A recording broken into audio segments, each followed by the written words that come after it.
Welcome to another episode of Civic Cipher. I'm your host, Ramses Ja. He is Ramses Ja. I am Q Ward. You are listening to Civic Cipher. Indeed, you are.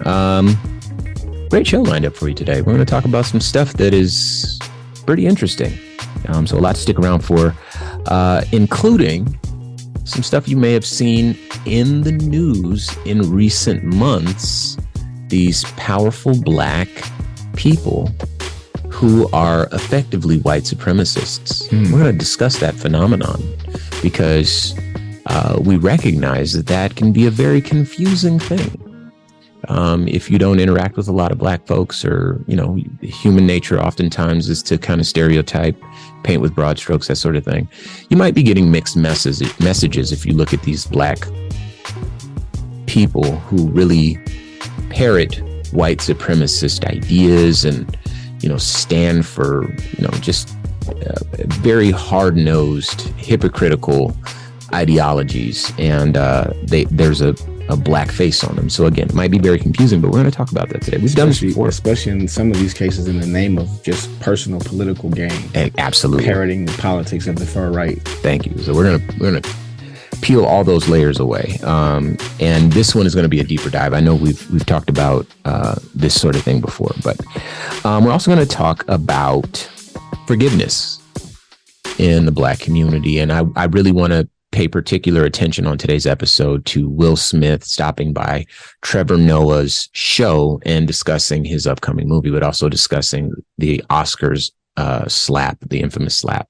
He offered a lot more insight into that, and I think it's worth looking into what forgiveness looks like, especially when it comes to black men interacting with each other. And so we're going to do both of these things on full display for all of you to witness. But first and foremost, we are going to start off with some Ebony Excellence.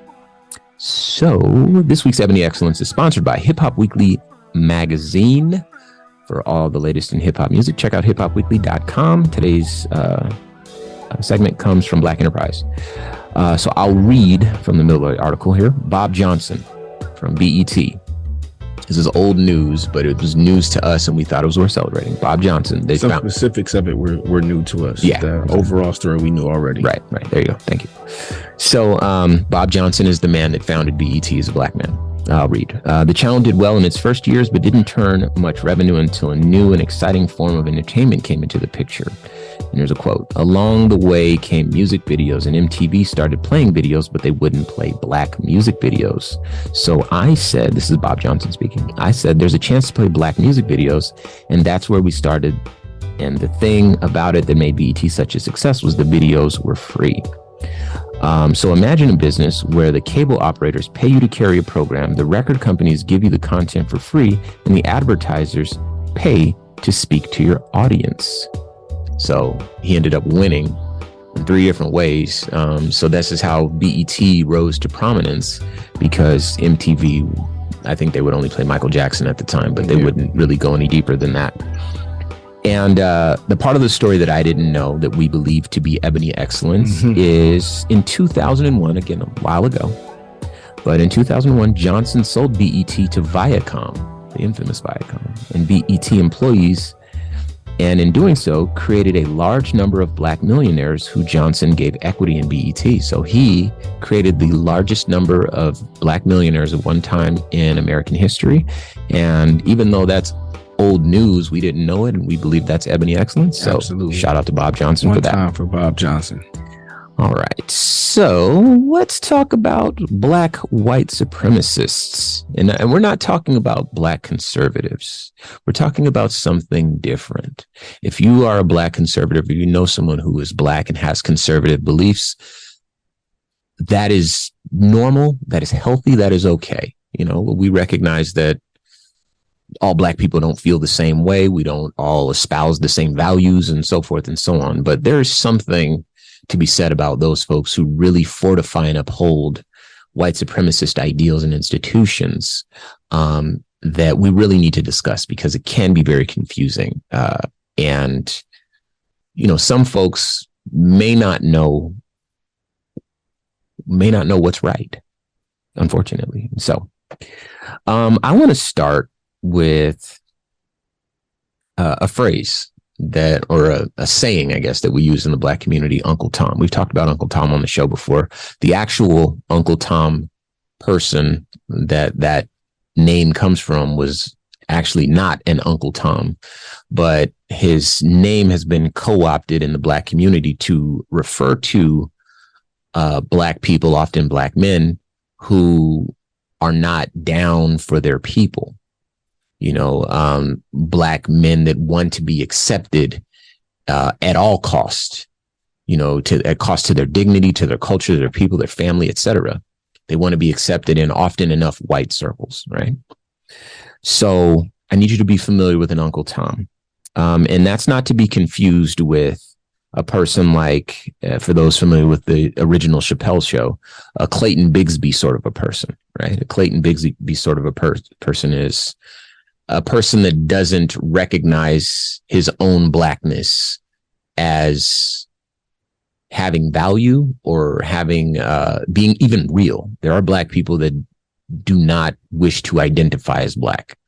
We know that this is a very strange thing to encounter, but we have to acknowledge that there are people who try to think of the world in different terms. And I personally feel like that's often a desperate move. That's a move of a person who hasn't been able to connect with his ancestors. Very sad, because no one would want that for anybody. It doesn't matter what part of the world you're from. There are some parts of your ancestry that are beautiful that you should be able to connect with, and to completely turn away from your ancestry, we think that's a very sad thing.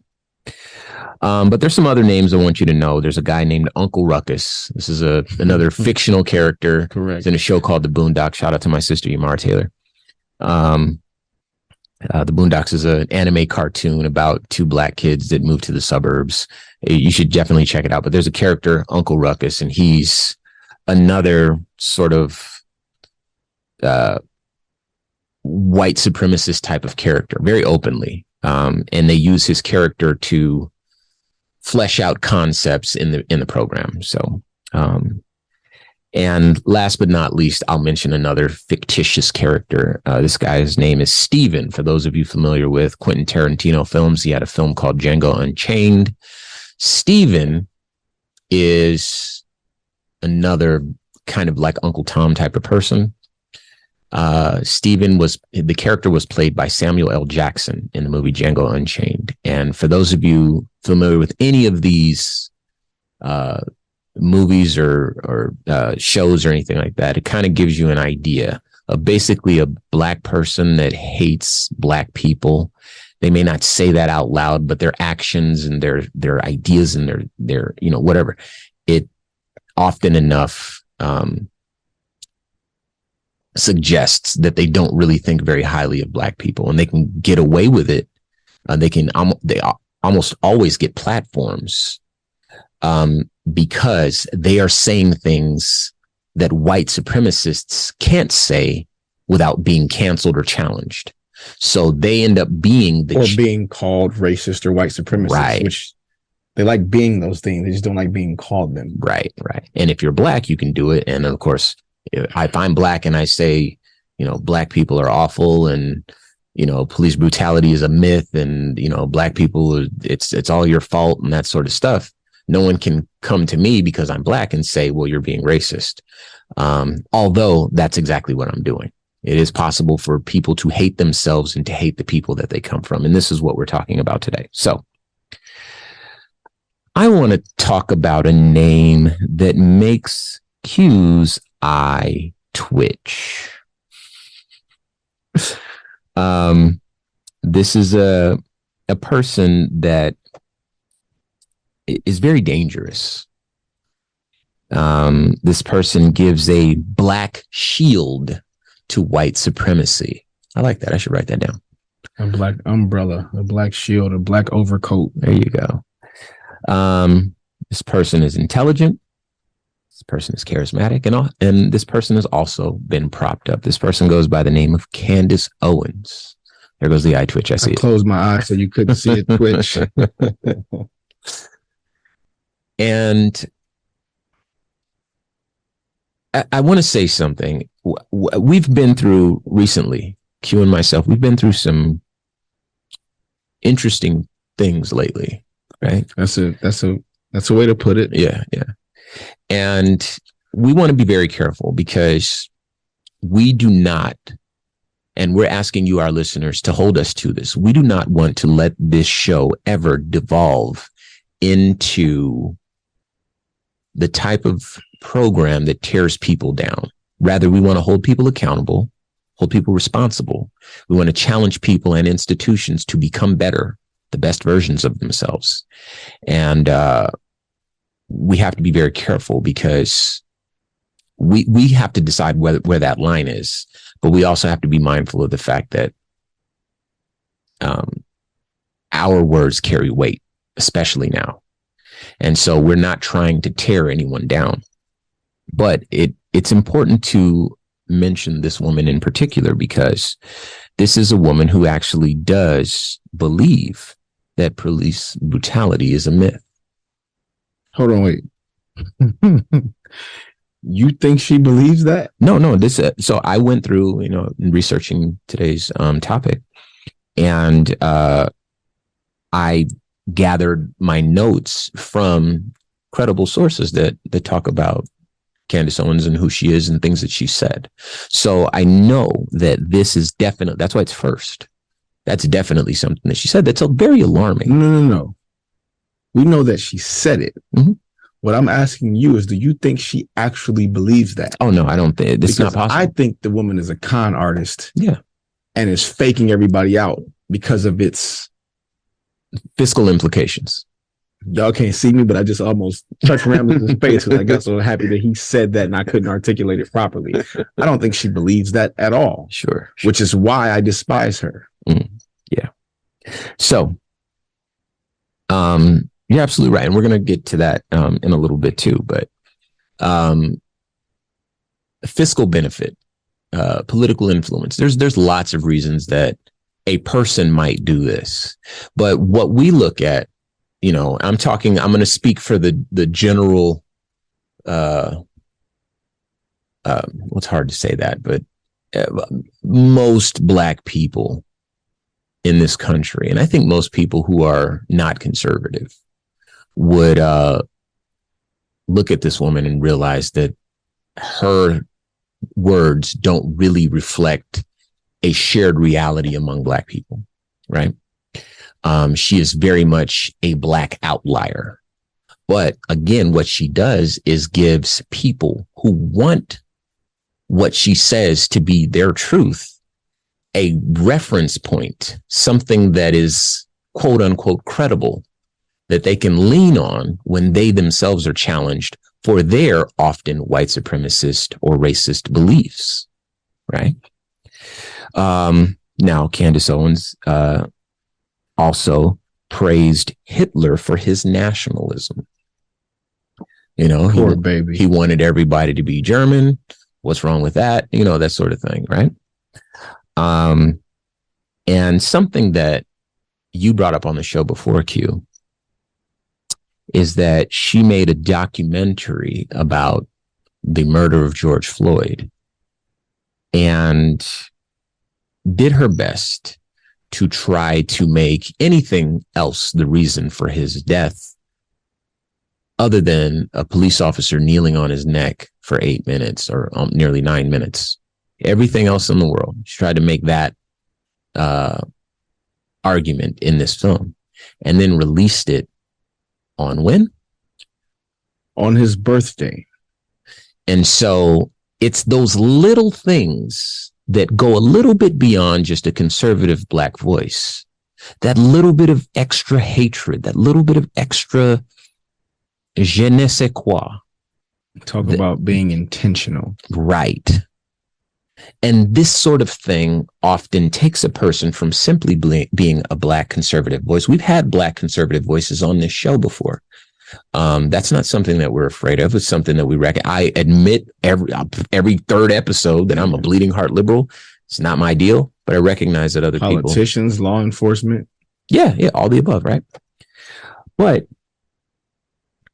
I think that, again, releasing a movie on his birthday to try to somehow make him the bad guy in the story where he died. It feels particularly offensive, and it's very upsetting for those of us who have a beating heart and empathy, right? And we all saw a man's life end on a video. That should be sad to everyone. I'll admit something too on the show. I mean, the mic's on, everything's rolling. I'm going to say it. The worst person in my lifetime that I ever knew about was Osama bin Laden, right? By far the worst person. I'll say it. You know, I recognize that. But when the news came back that he was dead, and I had to go on the radio and share that with the city and pretend to be happy about that. Like I was definitely happy that the story had an ending. I was definitely happy that it felt like there was a little bit more justice in the universe than I had anticipated. But I was not happy about a human being's life ending. Even though it was, I guess, the right ending to that story, it just didn't feel like worth something to celebrate. Maybe, right? In my mind, the right ending, he gets captured and or arrested and has to, like, even when watching movies as a child, the bad guy dying was never the outcome I wanted. Like, that's not justice. That's just death. Yeah, it's a different type of thing. But here's the thing. What I want to do is be fair. Okay. So we often say this, especially you, and I learn from you when you say this. A recent Instagram post of yours, follow him, IMQ Ward, check him out. A recent Instagram post of yours, you say, I'm no one's moral superior or moral guidepost or something like that. Effectually, this is what you're saying. I'm just a Stella's son from, 7 Mile, Detroit West Side, something like that, right? And I think that is kind of the posture I want to adopt when talking about the death of a person, right?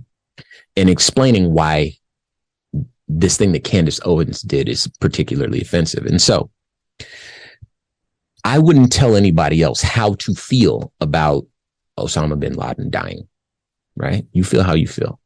But it's hard for me to be happy about that thing. If justice is served, cool, happy. These people got closure, cool, happy.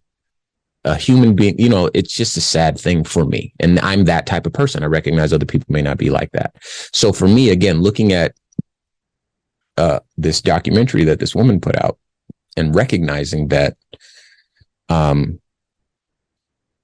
the angle that she took, the approach that she took is offensive.